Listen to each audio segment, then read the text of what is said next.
হয় নিশ্চয়কৈ আজি পোহৰৰ উৎসৱ দীপাৱলী আৰু সমান সমানে আজি চামা পূজা ৰাজ্যৰ বিভিন্ন প্ৰান্তৰ সমান্তৰালকৈ বাক্সা জিলা আনন্দ বজাৰতো এবেলি 7 দিনীয়া বৰ্ণাঢ্য কাৰ্যসূচীৰে আয়োজন কৰিছে শ্ৰী শ্ৰী চামা পূজাৰ সহযোগে দেখুৱাব ইতিমধ্যে চামা পূজা উদযাপনস্থলীত ইতিমধ্যে আনন্দ মেলা আহি পৰিছে আৰু আনন্দ মেলা ইতিমধ্যে স্থাপন কৰা পৰিলক্ষিত হৈছে সমান্তৰালভাৱে ইয়াত এক বৃহৎ পেণ্ডেল নিৰ্মাণ কৰা হৈছে আৰু এই পেণ্ডেলৰ তলতে প্ৰতিটো নিশা সাংস্কৃতিক অনুষ্ঠান অনুষ্ঠিত কৰা হ'ব ইয়াৰ সমান্তৰালকৈ মন্দিৰ নিৰ্মাণ কৰা হৈছে এনেদৰে সহযোগে দেখুৱাই আছে আমি উদযাপন সমিতিৰ বিষয়ৰ সৈতে কিছু কথা পাতিবলৈ যত্ন কৰিম 7 দিনীয়াকৈ আয়োজন কৰিম 7 দিন এইবাৰে আমাৰ আজিৰ পৰা 31 অক্টোবৰৰ পৰা 6 নৱেম্বৰলৈ 7 দিনীয়া কাৰ্যসূচীত আমি আয়োজন কৰিছোঁ আৰু লগতে সমূহ অসমবাসী ৰাইজক বা আমাৰ আনন্দবাজাৰ অঞ্চলৰ ৰাইজক দীপাৱলীৰ শুভেচ্ছা জ্ঞাপন কৰিছোঁ কি থাকিব কাৰ্যসূচী আমাৰ কাৰ্যসূচী হিচাপে আমাৰ আছে ভালে অনুষ্ঠান আছে তাৰমতে আমাৰ 2 নৱেম্বৰ আৰু 3 নৱেম্বৰত ডান্স কম্পিটিশ্যন আছে প্ৰত্যেক বছৰৰ দৰে এইবাৰ আমি 2টা ৰাউণ্ডত কৰিছোঁ প্ৰথম ৰাউণ্ডত আমি যিকেইটা বাছনি কৰিম সেইকেইটা ছেকেণ্ড ৰাউণ্ডলৈ লৈ যায় একেলগে ফাইনেল ৰাউণ্ড কৰি সেইটোতে আমি তাৰমানে পুৰস্কাৰ দিওঁ আৰু তাৰমানে পুৰস্কাৰটো এনেকুৱা ধৰণৰ এইবাৰ আমি প্ৰথম পুৰস্কাৰ দিছোঁ 10,001 টকা ছেকেণ্ড পুৰস্কাৰ 6,001 টকা আৰু থাৰ্ড পুৰস্কাৰটো দিছোঁ আমি 4,001 টকা ছিংগাৰ আছে আমাৰ 3 দিনীয়া ছিংগাৰ আছে তাৰমানে 4 নৱেম্বৰত আছে আমাৰ ৰিয়ান কাশ্যপৰ এই কৌতুক গোষ্ঠীৰ সিহঁতৰ 9টা 15 সিহঁতৰ অনুষ্ঠান আছে আৰু 10টাত আছে শ্যাম কুমাৰৰ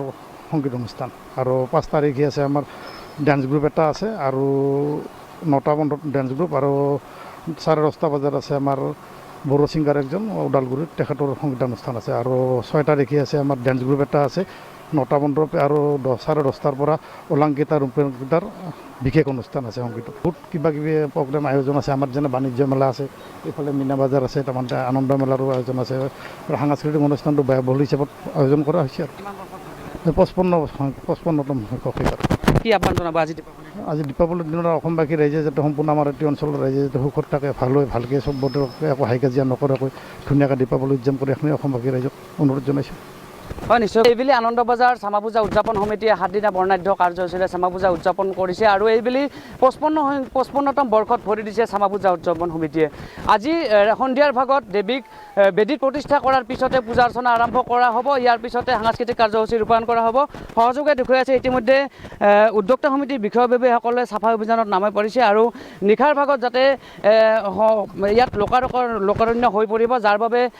ফিল্ডসমূহ ইয়াত চাফ চিকুণ কৰা পৰিলক্ষিত হৈছে সমান্তৰালভাৱে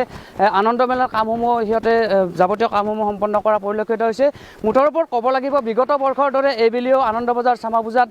লোকাৰণ্য হৈ পৰিব আৰু উদুলি মুদুলি এক পৰিৱেশে বিৰাজ কৰিব গুৰুত্বপূৰ্ণ বিষয় হৈছে এই আনন্দ বজাৰ চামা পূজা উদযাপন সমিতিৰ প্ৰতি বছৰে নৱপ্ৰজন্মক সাংস্কৃতিক দিশত আগুৱাই নিয়াৰ উদ্দেশ্যে এক নৃত্য প্ৰতিযোগিতাৰ আয়োজন কৰিছে আৰু দুটা ৰাউণ্ডত এই প্ৰতিযোগিতা অনুষ্ঠিত কৰা হ'ব যাৰ বাবে উদযাপন সমিতিৰ বিষয়ববীয়াই সকলো স্তৰৰ নৱপ্ৰজন্মৰ লোকসকলক আগুৱাই অহাৰ আহ্বান জনাইছে আৰু কাৰ্যসূচীত অংশগ্ৰহণ কৰাৰ আহ্বান জনাইছে হালবাৰীৰ পৰা মই লৱ কুমাৰ দাস ND24